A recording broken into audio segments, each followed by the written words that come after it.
tous et à toutes, j'espère que vous allez bien. On se retrouve sur une nouvelle vidéo d'après-match entre le FC Barcelone et Valence. Mais quelle victoire du Barça, 7-1, et ça fait extrêmement plaisir. Le FC Barcelone qui se devait de remporter la victoire, notamment, il était très important parce que ça faisait quand même pas mal de temps que le Barça avait notamment pas été capable de remporter la victoire en championnat. Il faut pas oublier que le FC Barcelone souffrait en championnat sur plusieurs matchs, sur plusieurs semaines, et honnêtement, ça nous faisait chier de faire des matchs nuls, des défaites. Et là, on avait besoin d'une victoire parce que potentiellement le Real Madrid avait 10 points d'avance sur le FC Barcelone. Il ne faut pas oublier qu'on avait quand même pas mal de points de retard sur l'Atlético Madrid, et le FC Barcelone maintenant, ils ont que 7 points de retard sur le Real Madrid, et ça c'est important. Parce que c'est un FC Barcelone qui va retrouver une dynamique en championnat. C'est un FC Barcelone qui a été capable, avec le respect face à Valence, de marquer et d'infliger 7 buts, notamment à Valence. Et ça fait plaisir.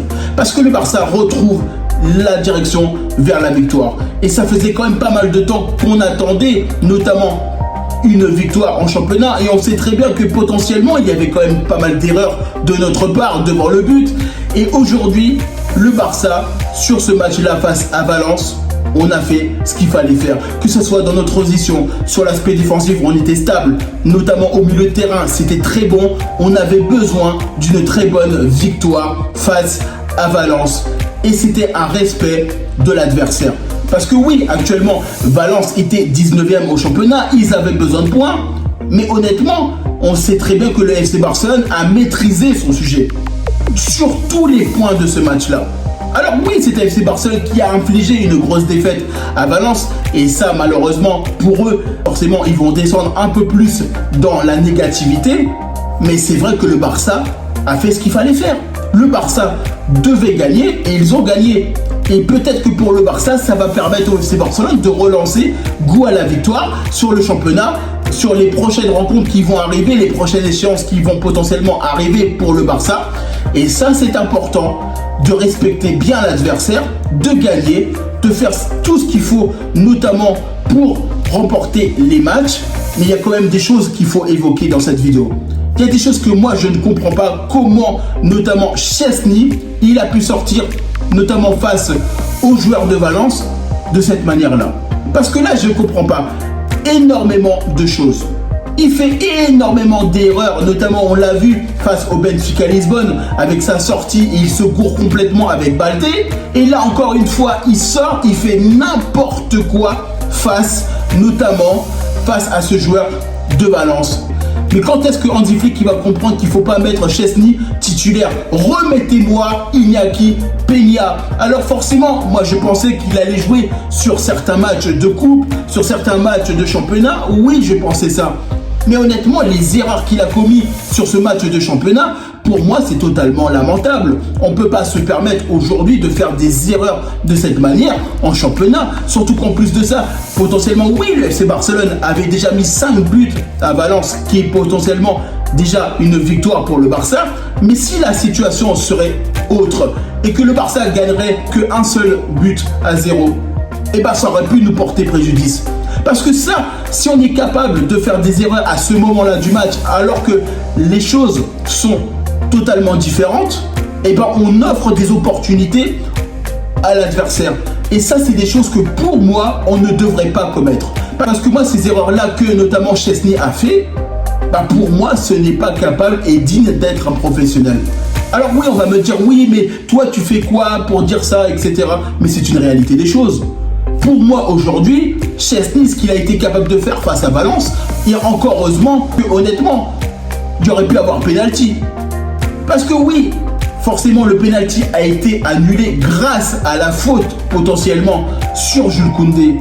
Mais quand tu vois l'erreur qu'a été capable de faire, notamment Szczesny, et ben même moi, j'aurais dit qu'il y avait penalty. Parce que ce n'est pas à faire, notamment sur un terrain de football. Si t'es pas sûr de plonger, au pire des cas, tu te mets en position. Après, tu prends un but, c'est pas grave. Mais honnêtement, tu peux pas faire des choses comme ça.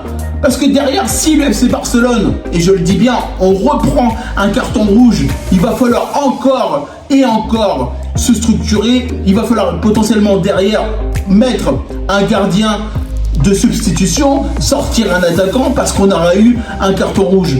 Mais ça, c'est des choses qu'on doit éviter. C'est des choses que même lui, je comprends pas comment lui, dans sa tête, il a pu se dire « Vas-y, je fonce dans le tas, j'essaie d'arrêter notamment l'offensive de Valence. » Et ça, c'est des choses qui, pour moi, peuvent nous porter préjudice sur le long terme. Si on n'est pas capable de faire comprendre à notre gardien qu'on ne doit pas faire des choses comme ça, et honnêtement, je le vois bien, honnêtement, que Hansi Flick, même s'il adore ou il affectionne Szczęsny, remettez-moi notamment Iñaki Peña. S'il vous plaît, remettez-moi Iñaki Peña titulaire, notamment face à l'Atalanta Bergame ou face à certaines équipes en championnat. Parce que c'est pas possible de faire énormément de bourdes de la sorte en championnat.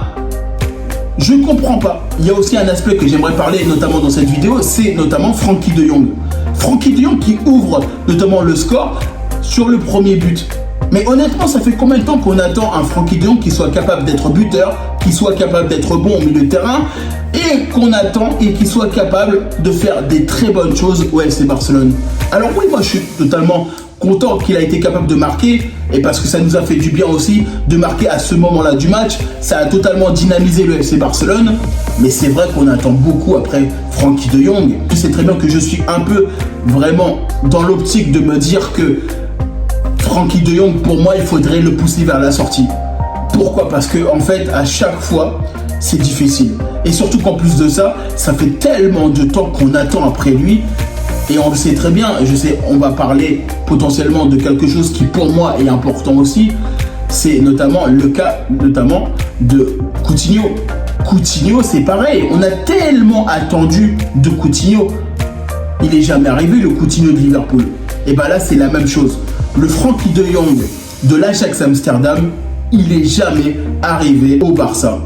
Et ça faisait quand même pas mal de temps qu'on attend de ce joueur-là.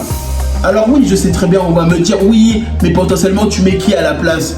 Mais il y a plein de joueurs potentiels qui peuvent faire la différence à la place de Frenkie de Jong. C'est pas méchant. Moi j'aime bien Frenkie de Jong, c'était un bon joueur à l'Ajax Amsterdam, c'était un excellent joueur qui était capable de faire énormément de bonnes choses, notamment en championnat, en Ligue des Champions avec l'Ajax. Mais c'est vrai que depuis qu'on l'a notamment acheté pour 85 millions d'euros en partance de l'Ajax Amsterdam, eh ben je suis désolé, il n'a pas rentabilisé le club. En tout cas, moi je vous remercie toutes les personnes qui prennent le temps pour regarder cette vidéo. Et puis moi je vous dis tout simplement à bientôt pour une prochaine vidéo.